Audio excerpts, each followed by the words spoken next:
Is the 1993 live-action Super Mario Bros. Actually better than the recent animated film that made over $1 billion at the box office? I know what you're all thinking, and no, I didn't make this video for controversy's sakes, although that's fun too. The consensus seems to be that everyone hates that live-action movie, or loves it in that so bad it's good way. I'll kill that plumber! And everybody raves about the recent Illumination film. Yeah, that 90-minute, $100 million Nintendo commercial masquerading as a feature film. Now, I'm old. I just am. There are certain things I've come to terms with, like the fact that I'm probably going to my grave much sooner than most of you on YouTube. But I was actually around when Super Mario Bros. Hit theaters in 1993. I was 10, and like most Nintendo fans, I couldn't wait to see this on the big screen. My uncle, who usually shared the same taste as me, dreaded taking me to it because he knew exactly what this was. A bad summer movie capitalizing on the good Nintendo brand name.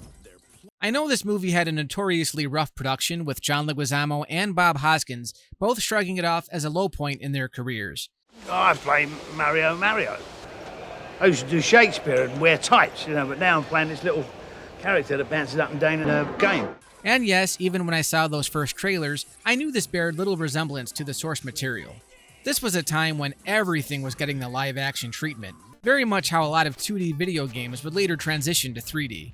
I mean, you had Flintstones, you had The Addams Family, you had Casper. I swear, once that damn Turtles movie hit big, things changed. You have to remember, this was the first time Hollywood was trying to do a video game adaptation. The only way you could really capture the spirit of a Mario game is to go animated, but everything had to go live action, so what we got was this weird little post-apocalyptic, kind of homage to Blade Runner, but not really, futuristic, fungus-covered dinosaur hell that was part comedy, part family film, part sci-fi, and 100% utter nonsense. But of these two films, which one is a better movie?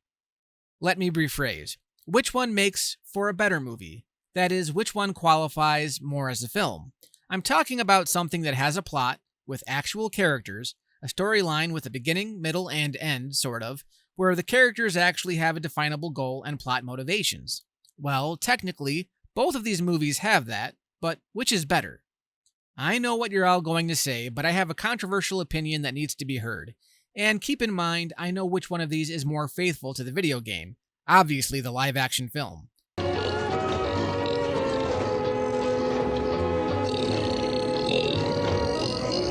Just kidding, don't cancel me.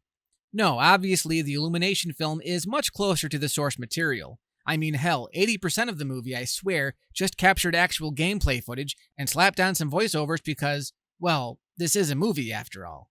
Do you think I know every human being with a mustache wearing an identical outfit with a hat with the letter of his first name on it? But that's where I'm approaching this from. So much of that animated movie looks like it just took scenes right from the video games, literally, and put it on the big screen. It's a beautiful looking movie, one of the best animation jobs from the studio that made Despicable Me, but it all felt like it was pandering to a specific crowd, the Nintendo crowd, the company that loves its fans so much that it won't put out a legitimate online mode for Smash Brothers, but when fans take it upon themselves to do the work for them, Nintendo shuts that shit down. The 1993 film is batshit crazy, and a lot of the creative decisions are questionable, but at the end of the day, even though it's an incredibly loose adaptation, it wasn't distracting me by trying to be the video game. It did what most movie adaptations do. It adapts.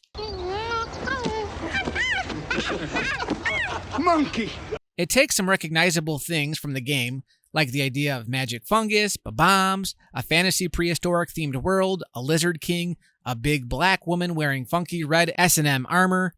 Hell, her name is Big Bertha, which was a fish in the games, but hell, they at least got her name right.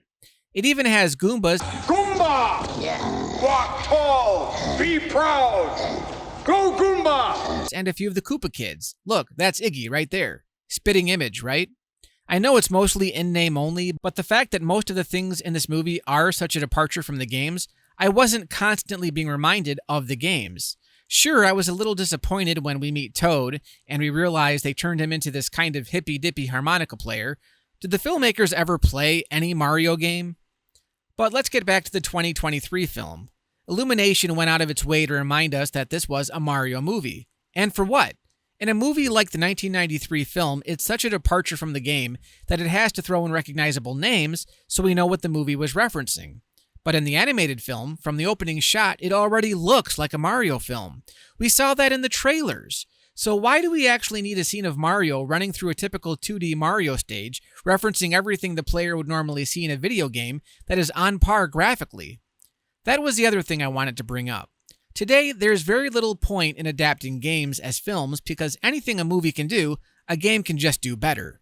In the 90s, games still looked relatively primitive. Plots were very thin or non-existent, and this was before the advent of the CD-ROM, where we could enjoy lengthy pre-rendered cutscenes. So the idea of going to the theater to see a feature film flesh out these stories for us was a novelty. It made sense back then. But since the 90s, there have been so many freaking Mario games, and with each generation, the technical capabilities just keep getting better and better. The animated film is gorgeous, but take a look at Super Mario Odyssey, a Switch game, by the way. It looks almost as good, and I can actually play it. I could play it in the theater while watching the movie. And that's the thing. Every scene in the 2023 film just made me want to leave the theater and play a Mario game. My reaction the entire time was, "Oh, sweet, Mario Kart. I can't wait to get home and play some Mario Kart 8 on my illegal Yuzu emulator." Just kidding, Nintendo, please don't sue me. But it just felt like Illumination or Nintendo or whatever was trying really hard to sell me their products. And that irritated me.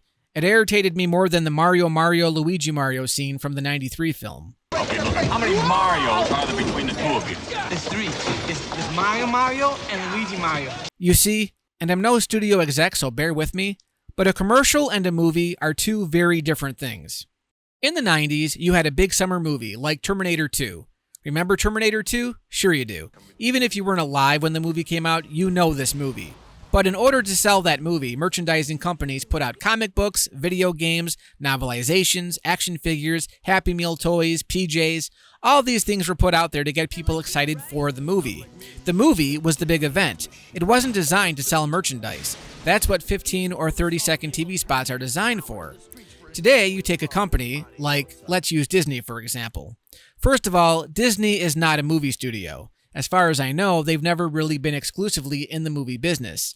They're in the business of entertainment, which is a really broad thing, I know. Disney has a movie division that focuses on making movies, but their sole mission statement, the way they make most of their money, is by selling theme park tickets and Little Mermaid dolls. Or the Disney princess of your choice. Their movies are made with the sole purpose of getting people excited for the merchandise. So that's the distinction between big IPs today and what existed 30 years ago. Not to go off topic, but while I'm ranting and bitching about Disney, I want to point out that last big Star Wars movie, Episode IX, The Rise of Skywalker. See, they made so many of these movies they ran out of numbers and had to use letters now. It's like in Mario when you get the max number of lives and so they have to use symbols if you go over like 99 lives. Every scene in Rise of Skywalker was a TV spot to try and sell a product. Oh, cool, here's Zori Bliss for all of 20 seconds, cool. Oh, wait, next scene. Oh, cool, Babu Frick, he's kinda neat. Oh, there's Lando, well, there he went. That movie was made for children with severe attention deficit problems. You have to take the special ed bus. I don't remember a thing about the plot or the characters, but I know I saw a Babu Frick bobblehead in the toy aisle of Walmart. And that's my problem with the 2023 Mario movie. Hey, I'm not saying you're stupid for taking your kids to see it. I'm not even saying you're stupid for enjoying the movie. And I'm not trying to be a movie critic where I tear apart and analyze this film scene by scene. After all, it is just a Mario movie, and any movie adapted from an existing IP exists to make money. I get that. But it never used to be this blatantly obvious. I mean, did any of you my age go out after seeing the 93 film and buy a Dennis Hopper Koopa action figure? Does that even exist? Someone must have sculpted one and sold it at Comic-Con by now. If anything, that 93 Mario movie must have dissuaded some people from going back to a Mario game for a while. Like, whoa, this Mario guy is actually whacked out of his skull. Time to play Link to the Past for a bit. So yeah, I know that as an adaptation, the 93 film is flawed, it's pretty dumb, and it's got a bonkers premise.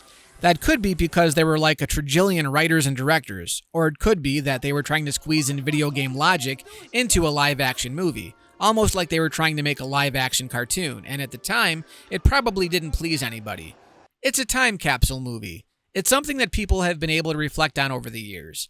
But I have to say, if I'm just looking at this as a weird little 90s science fiction movie, it's much more interesting and far more creative than anything we got in the 2023 film, which, I might add, actually resembles a series known for its charm and creativity.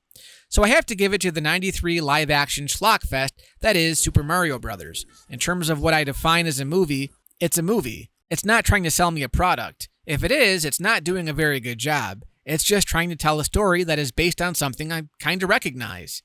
And here's a message for Hollywood.